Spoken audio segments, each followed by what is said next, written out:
Previously on X-Men. Fight? I've never been in a fight. What do I... Colleagues! Think tank! Alert! Alert! We are under attack!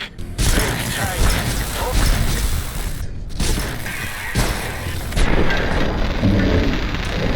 God, part of me wants to reload and see if I can talk them into it. And now for our feature presentation. Okay, we're gonna try this again.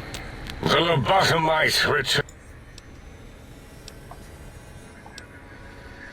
I recommend watching your tone with me, lobotomite.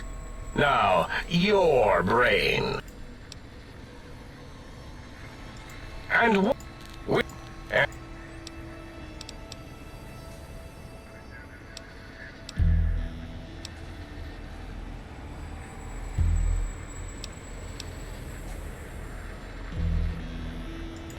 nonsense! Dr. Klein, I must intercept. Please, do not harm the lobotomite. She likes me. I cannot stand. Gala. Klein, you know, this lobotomite is Zero great likes me sounding. too.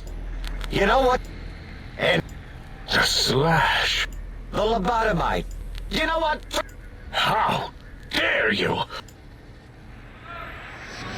8 It's as well. too-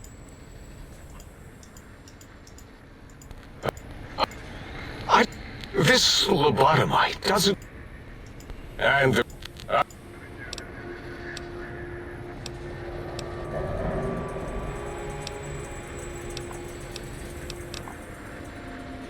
Nonsense!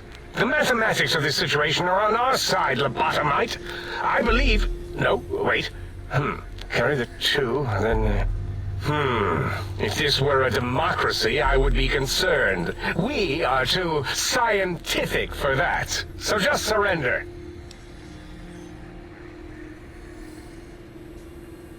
You dare use logic against me? Heck yeah.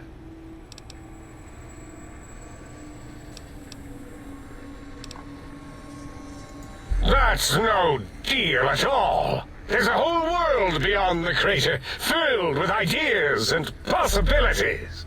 We could have escaped, seen it all for ourselves, tested it, prodded at it, made it squirm.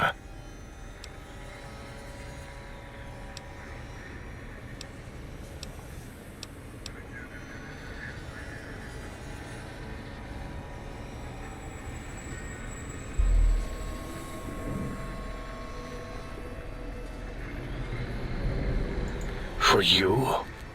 And for science? I have a strange sensation that I would like that. How odd. Very well, partner. The think tank is at your service as long as you do not destroy us. Cool, that worked.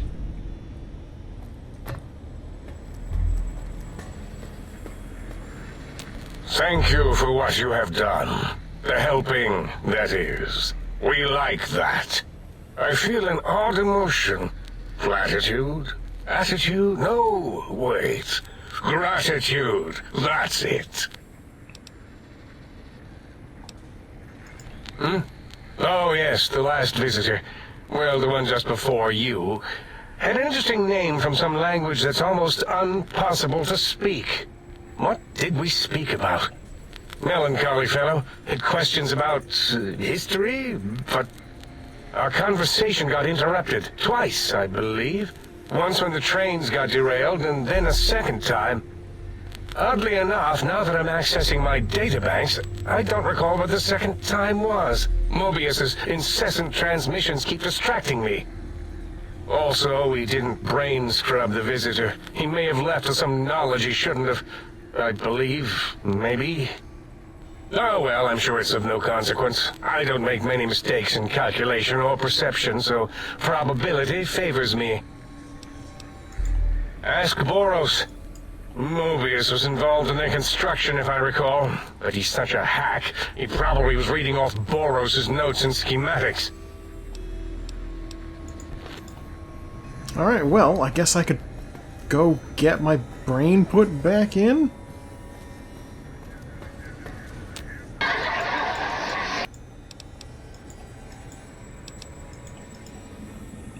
Just say a quick goodbye to the... The lobotomite who The bots. saved us. Hello.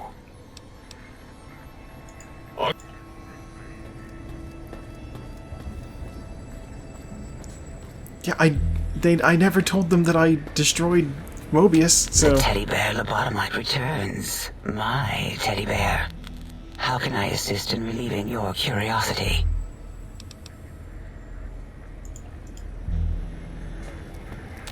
So is Mobius as twisted as he looked in person? Can't believe you entered the Forbidden Zone and lived. None of us can.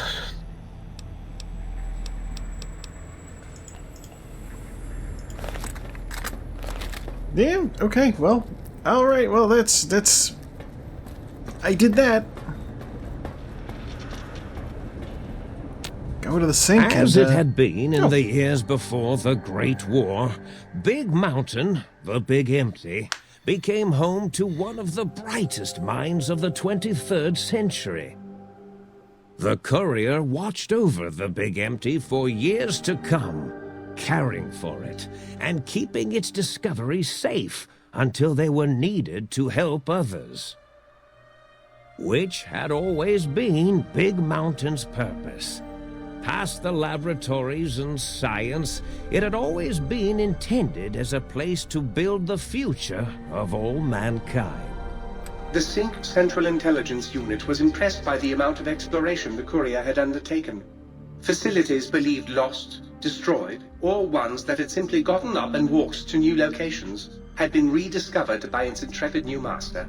Internally, the artificial personality debated as to whether it preferred the old management to the new, and concluded that the Courier's thorough approach to research and investigation was admirable and worthy of its respect. Dr. Mobius continued his research undisturbed in the Forbidden Zone. As much as he had attempted to create better Scorpions, he tried the same with humanity, with considerably less success. These failures didn't bother him overmuch. Once the rush of Mentats wore off, he forgot he had failed in any event. After all, the bright young mind who had come to visit him in the Forbidden Zone had already exceeded his expectations.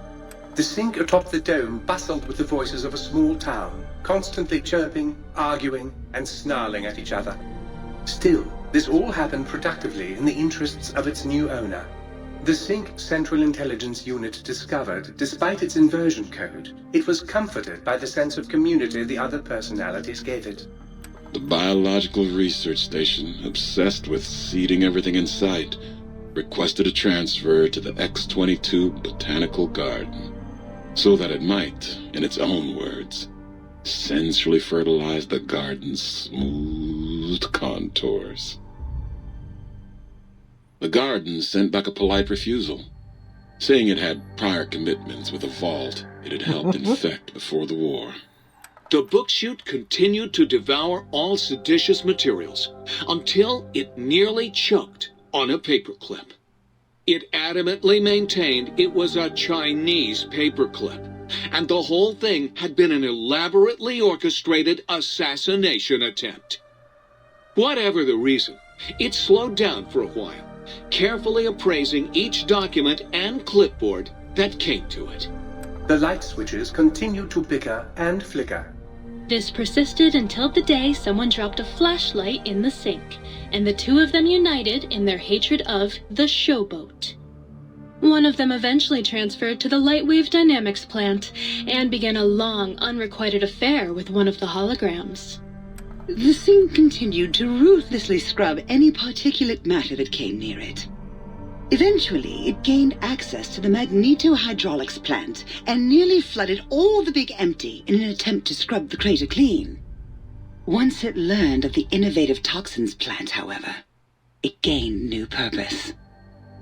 It sought to develop antitoxins to flush into its drains and counteract the poisons bleeding into the soil. The toaster continued its psychotic spree, reducing all appliances in range to scrap electronics and spare parts. After one of its more psychotic episodes, however, the other Sync personalities decided enough was enough, and dumped the toaster in a bathtub. Sparking and hissing, the toaster swore its enemies would rue the day when they had bread and no way to toast it. Muggy did his best to collect coffee cups, although in his quest, he accidentally trapped himself in Higgs Village. It might have been the end for poor Muggy. Except, he found it peaceful there, tidying up the kitchens of the think tank professors back when they had been flesh and bone. Well, except for Dr. O, who was an asshole for having created Muggy in the first place. Muggy left O's house deliberately dirty, punishing the dishes and cups that lived there in blind revenge for serving Dr. O. Blind old Jefferson, with sounds the courier brought him, created a symphonic counter-frequency that saved Big Mountain from sonic invasion in 2910. If you didn't hear about it, good. It was rumored by the other personalities that he had a brief fling with the light switches. Although he forgot their names once too often and was soon left in the dark as punishment. Autodoc, always gentle and methodical, kept sewing up the courier in all the right places when the skin split open from repeated wear and tear. The Autodoc was just glad to have purpose again. It heard its simpler brothers and sisters who got shipped to the Sierra Madre were bored out of their skulls in that toxic, dead city.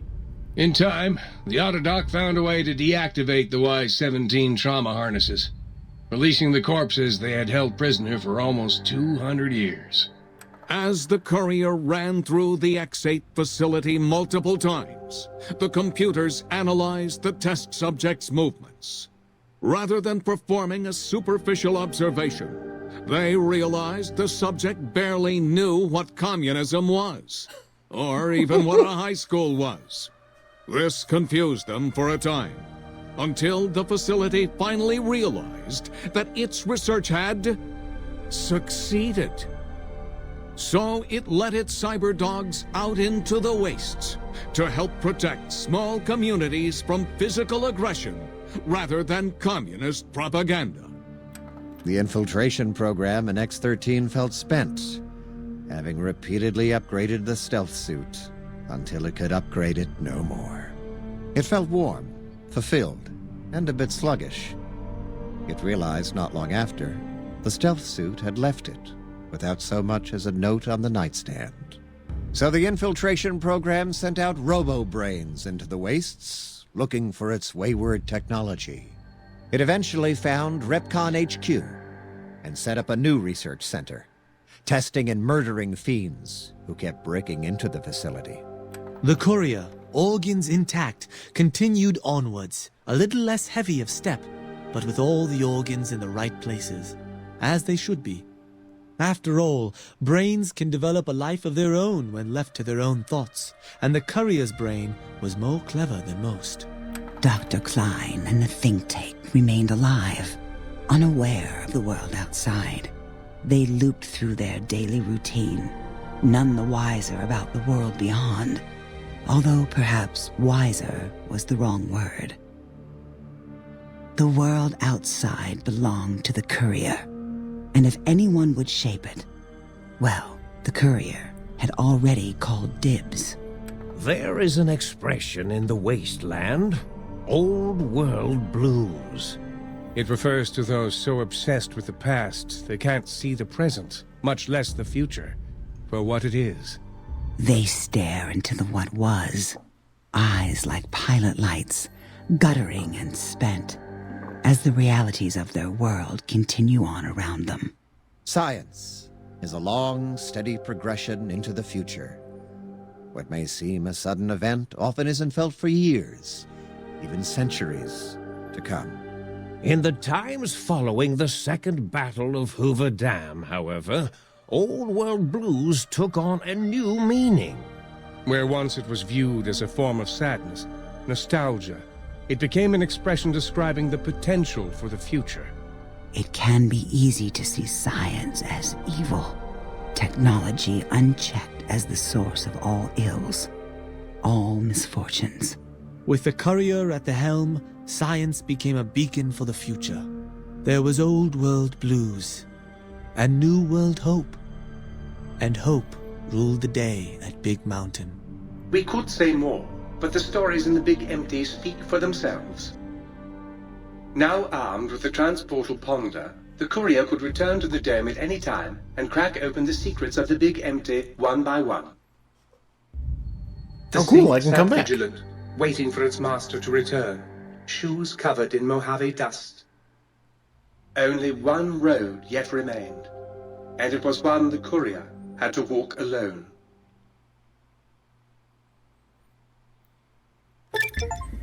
Alright. I've gained the big brained perk. Your brain is back in your body, but some of the advanced technologies remain. Your head still cannot be crippled, but you are only 10% more resistant to addiction now. Surprisingly, your damage threshold is improved by 10%. Big Mountain Transportal Ponder. It's capable of transporting you and you alone between the Mojave Wasteland and the Big Mountain. To return to the Mojave, or to go back to Big Mountain from the Mojave, simply equip the Transportal Ponder as you would any weapon, pull the trigger, and away you'll go. Note that it won't work in interiors or in combat situations, and is totally incapable of harming your enemies. Woo! We did it! Go team! I leveled up.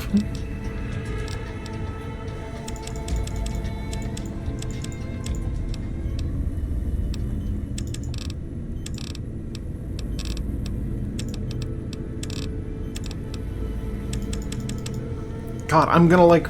Oh, okay, I guess, yeah. Sure. Alright, we get another perk. What are we gonna take?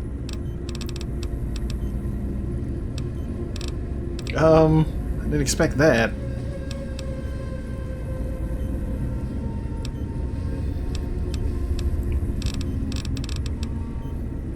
Additional 15 points to use in VATS. Could be useful. Could be useful. Chem resistant, meltdown. Meltdown causes foes killed by your energy weapons to give off a corona of harmful energy. Did I not take that before? Maybe I thought I did and then I didn't save.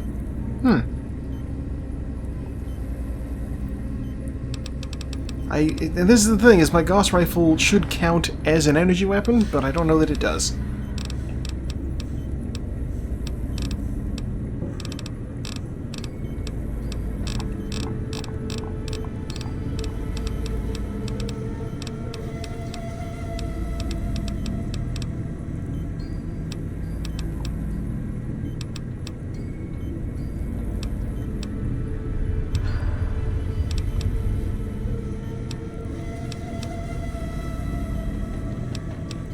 I mean, at this point, people should probably be afraid of me, but, you know,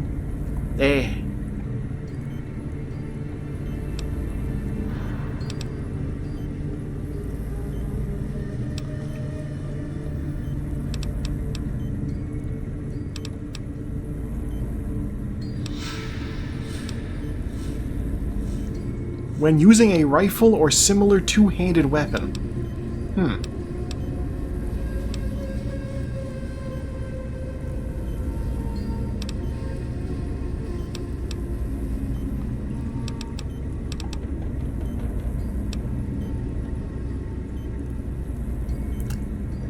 I would take this if it weren't for the fact that the stealth suit is medium, which feels bizarre to me.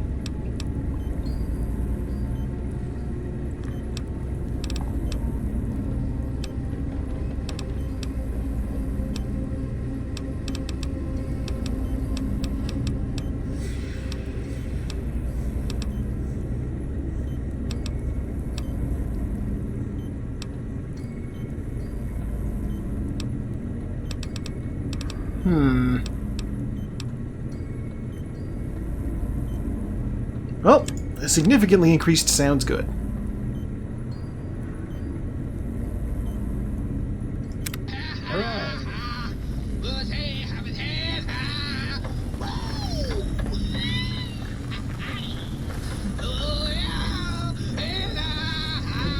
You okay over there? Very angry death clouds make your eyes reconstruct the suit. I trust matters regarding your brain were resolved to your satisfaction.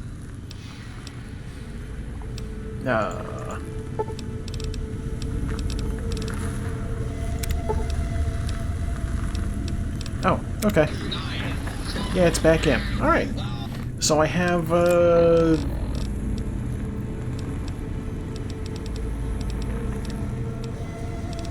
Big Mountain Transportal Ponder. Oh, look at that. Okay.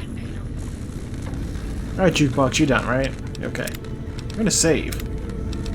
I mean, in theory, I still have another quest out here. But, yeah, I have left things status quo.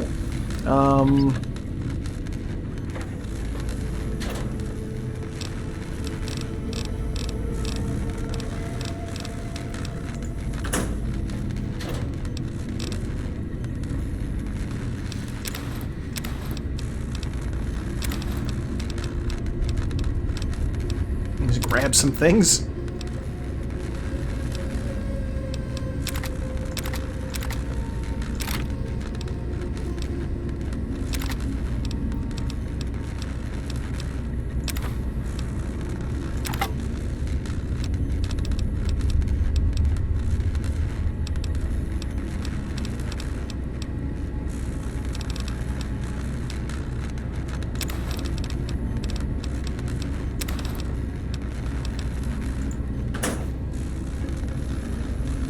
Okay, let's see how this works. Oh.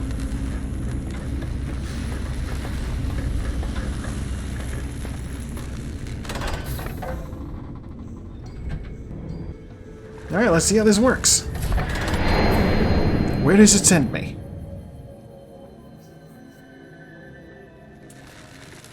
Oh, back to the satellite. Okay. Well, I guess in theory I could just fast travel back to my home.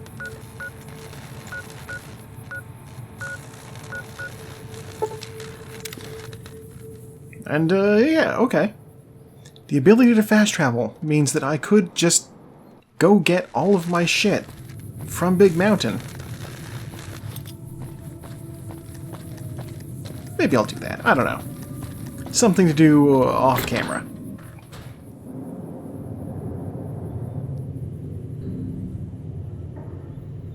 Yeah, but here we are, back home. I guess that's a good place to leave off for now. Thank you for tuning in. I have once again been your host, Joe. I have no idea how I'm going to cut all that together. See you next time with more Fallout New Vegas.